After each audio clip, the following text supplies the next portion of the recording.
Hello guys, आज हम WBC पढ़ेंगे जिसकी फुल फॉर्म होती है वाइट ब्लड सेल। WBC को हम ल्यूकोसाइट्स भी बोलते हैं बिकॉज ग्रीक में ल्यूको का मतलब होता है वाइट और साइट्स का मतलब आप जानते हैं सेल। WBC का मेन फंक्शन होता है टू प्रोवाइड करने के लिए इम्यूनिटी बिकॉज हमारी बॉडी में जब भी कोई इन्फेक्शन आता है तो उसे डिफेंस करने के लिए सेल्स आते हैं और हमें इम्यूनिटी प्रोवाइड करते हैं। इसके बाद WBC का मेन आपको जो नॉर्मल काउंट होता है वो पता होना चाहिए। अडल्ट्स में WBC का नॉर्मल काउंट 4000 to 11000 पर mm³ होता है और माइक्रोलीटर।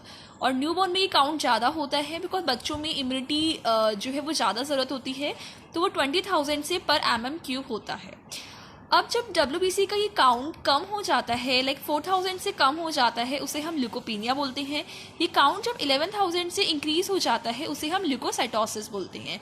और 11,000 से भी बहुत ज़्यादा जब काउंट अप्रॉक्स 1 लाख से ज़्यादा हो जाता है और हमें पेरिफेरल स्मीयर में ब्लड सेल्स, ब्लास्ट सेल्स, जो हमने ये हेमाटोपोइसिस अपने पहले वीडियो में पढ़ा था, उसमें जो ब्लास्ट सेल्स होते हैं वो जब हमें सर्कुलेशन में मिलने लग जाते हैं तो उसे हम बोलते हैं ल्यूकेमिया। ल्यूकेमिया आगे जाके पैथो में आप पढ़ेंगे कि 4 अलग अलग टाइप्स का होता है। यहाँ पे हम इतना ज़्यादा डिटेल नहीं पढ़ रहे हैं, but it is a form of cancer. ठीक है, मेन आपको ये पता होना चाहिए कि कम WBC कम होती है किस कंडीशंस में और किस कंडीशंस में इंक्रीज होती है। तो ल्यूकोपीनिया जो WBC कम होती है जब बोन मैरो उनका फॉर्मेशन कम करती है। जब किसी वजह से बोन मैरो डिप्रेस हो जाती है तो हमारे जो सेल्स होते हैं, जो हम ल्यूकोपोइसिस अभी पढ़ेंगे नेक्स्ट उसमें, तो उससे पता चलेगा। तो किन कंडीशन में बोन मैरो डिप्रेस हो जाती है, एक्सरेज, ड्रग्स, कुछ इन्फेक्शंस, मेनली वायरल इन्फेक्शंस में एंड पर्निशियस अनीमिया, ऐसी कंडीशंस में जब बोन मैरो डिप्रेस होती है तो उसके ब्लास्ट सेल्स बन नहीं पाते हैं और जिसकी वजह से WBC नहीं बनती है, इसलिए ल्यूकोपीनिया होता है। सेकेंड हम पढ़ते हैं ल्यूकोसाइटोसिस। तो फिजियोलॉजिकली जब WBC इंक्रीज होती है तो वो एक जब बच्चा पैदा होता है नया न्यूबॉर्न, जैसे कि आपने देखा कि काउंट ज़्यादा होता है इवनिंग में as compare to morning, count ज़्यादा होता है, pregnancy, exercise, these are the physiological condition जब आपका WBC का काउंट इंक्रीज होता है। पैथोलॉजिकल कंडीशन जब वो इंक्रीज होती है तो इन्फेक्शंस, मेनली इन्फेक्शन जो पायोजेनिक, जो बैक्टीरियल पस फॉर्मिंग इन्फेक्शंस होती हैं उसमें ज़्यादा होता है। और हम देखें तो कॉमन कोल्ड, एलर्जी, कोई सिंपैथेटिक स्टिमुलेशन होगा तो वो स्किन को कॉन्ट्रैक्ट करेगा, ब्लड सेल्स रिलीज होंगे इन द ब्लड में, तो ऐसी कंडीशंस में ल्यूकोसाइटोसिस इंक्रीज होता है। तो इसमें आपको इतना पूरा पता होना चाहिए कि WBC में कब इंक्रीज होता है कब नहीं। फिर हम WBC के कुछ क्लिनिकल फीचर्स की बात करते हैं, तो कुछ कैरेक्टरिस्टिक्स। तो WBC जो होती हैं वो न्यूक्लिएटेड होती हैं। तो RBC और WBC में आप जब डिफरेंस करते हैं तो RBC आपको पता है नॉन न्यूक्लिएटेड होती हैं एंड WBC जो होती हैं वो न्यूक्लिएटेड होती हैं। साथ में as compare to RBC, WBC different type की होती हैं, इनका जो नंबर होता है वो ज़्यादा होता है और जो WBCs होती हैं उनका साइज ज़्यादा होता है, नंबर RBCs का ज़्यादा होता है। WBC को डिफ्रेंशिएट हम करते हैं 2 बेसिस पर कि फर्स्ट उसमें ग्रैन्यूल्स प्रेजेंट हैं या नहीं है। अगर WBC में ग्रैन्यूल्स है तो उसे हम ग्रैनुलोसाइट्स बोलते हैं और नहीं है तो ए ग्रैनुलोसाइट, ए मतलब नहीं है। ग्रैनुलोसाइट्स जो होते हैं वो फर्दर 3 टाइप के होते हैं, न्यूट्रोफिल, इओसिनोफिल एंड बेसोफिल। यहाँ आपको परसेंटेज दी गई है कि टोटल WBC में से कितने कितने परसेंट में होते हैं। और ए ग्रैनुलोसाइट में हमारे पास मोनोसाइट्स एंड लिम्फोसाइट्स होते हैं। न्यूट्रोफिल मैक्सिमम होती है 40 to 70%, इओसिनोफिल 1 to 4% होती है, बेसोफिल 1% होती है। ए ग्रैनुलोसाइट में जो मोनोसाइट्स होती हैं वो 2 to 8% होती हैं, लिम्फोसाइट्स 20 to 40% होती हैं और लिम्फोसाइट्स और न्यूट्रोफिल एक दूसरे के अपोजिट होते हैं, they are more in the newborn. ये आप डिफरेंशिएट इनको आइडेंटिफाई करने के लिए आप पढ़ते हैं जब आप प्रैक्टिकल में आपने परफॉर्म किया होगा DLC, और जो नहीं किया है वो भी फर्स्ट ईयर में करेंगे डिफरेंशियल ल्यूकोसाइट काउंट, उससे हमें पता चलता है। इसके बाद आपको एक और चीज़ जो पता होनी चाहिए कि WBC का जो फॉर्मेशन होता है, कि जो WBCs होती हैं वो कैसे फॉर्म्ड होती है, उस प्रोसेस को हम ल्यूकोपोइसिस कहते हैं। जैसे कि हमने अपने पहले के वीडियोस में हेमाटोपोइसिस और इरेथ्रोपोइसिस पढ़ा था, उस वीडियो में हमें पता था कि सबसे पहले बोन मैरो में प्लूरिपोटेंट हेमाटोपोइटिक स्टेम सेल्स होते हैं। ये हमने पढ़ा था कि ये सेल 2 टाइप के होते हैं, common myeloid progenitor and common lymphoid. Common myeloid जो प्रोजेनेटर होते हैं वो फर्दर आपके blast, myeloblast and colony forming unit megakaryocytes बनाते हैं। तो यहाँ जो माइलोब्लास्ट होते हैं, जिन्हें हम माइलोब्लास्ट को कॉलोनी फॉर्मिंग यूनिट GM भी बोलते हैं, ये आपने पहले की वीडियो में पढ़ा था तो वहाँ से देख लीजिए, आपको अच्छे से समझ में आएगा। इसके बाद माइलोब्लास्ट 2 टाइप में डिफ्रेंशिएट करता है। प्री माइलोसाइट्स में एंड मोनोब्लास्ट में।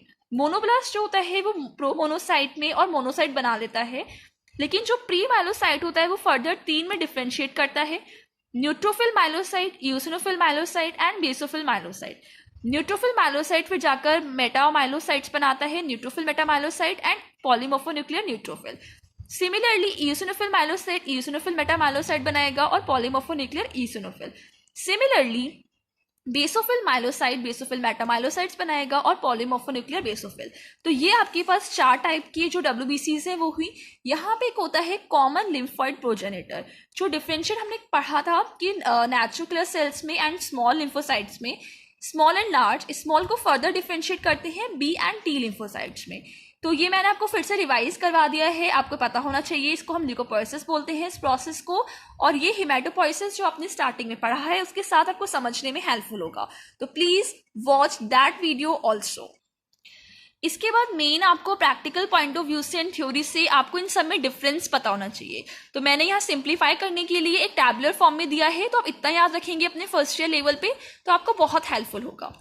सबसे पहले हम बात करते हैं न्यूट्रोफिल।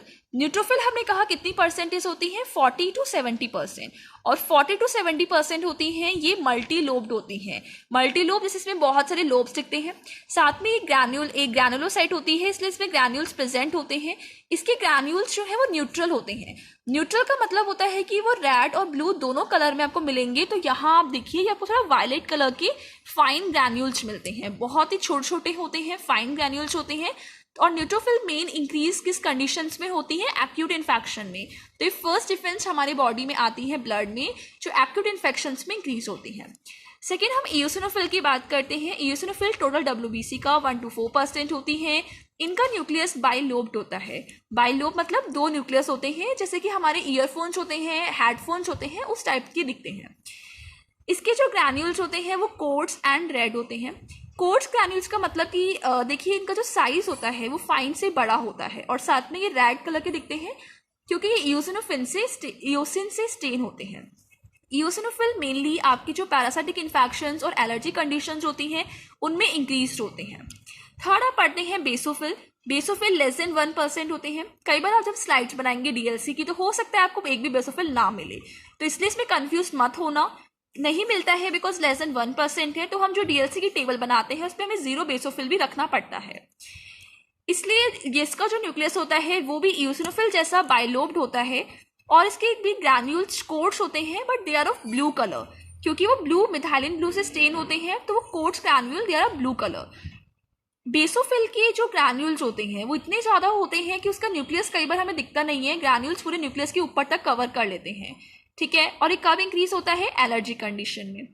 फिर हम पढ़ते हैं मोनोसाइट्स। मोनोसाइट 2 to 8% होती है। इनका न्यूक्लियस किडनी शेप का होता है, इसमें ग्रैन्यूल्स नहीं होते हैं, और साइटोप्लाज्म बहुत सारा होता है एज कम्पेयर टू न्यूक्लियस। इसमें साइटोप्लाज्म कितना सारा है, क्लियर, एंड ये हमारा first line of defence in the tissues होता है। तो मोनोसाइट्स जो होती हैं वो first line defence in tissues, और neutrophil first line defence of the body blood में। फिर हम आते हैं लिम्फोसाइट्स पे। लिम्फोसाइट्स 20 to 40% होती हैं। They are of 2 types, small and large, on the basis of size. Small को हम कंपेयर कर सकते हैं RBC के साइज से, जिसका साइज 8 to 10 माइक्रोमीटर होता है, और लार्ज लिम्फोसाइट्स का साइज 10 to 14 माइक्रोमीटर होता है। ये कब इंक्रीज होती है, जब क्रॉनिक इन्फेक्शन होता है। इसमें जो न्यूक्लियस होता है वो आपको ऐसा सर्कुलर दिखता है, और जो साइटोप्लाज्म होता है वो बहुत ही रिम में। स्मॉल में साइटोप्लाज्म हमें बहुत ही मिनिमम दिखता है, लेकिन लार्ज में फिर भी एक रिम ऑफ साइटोप्लाज्म जो है हमें दिखती है, ठीक है। तो मेन आपको ये 5 डिफरेंस जो है के बारे में पता होना चाहिए। WBC का इतना बेसिक इन्फॉर्मेशन है, मेन आपको ये याद करना है अपनी बुक से कि कब न्यूट्रोफिल इंक्रीज होता है, कब डिक्रीज होता है। तो 5 कब इंक्रीज और कब डिक्रीज होते हैं, ये कंडीशंस याद करना आपको जरूरी है। इसके बाद इसमें इतना ही है, बाकी का नेक्स्ट मैं आपको अपने नेक्स्ट वीडियोस में पढ़ाऊंगी। तो प्लीज आगे के वीडियोस के लिए like, share and subscribe my channel.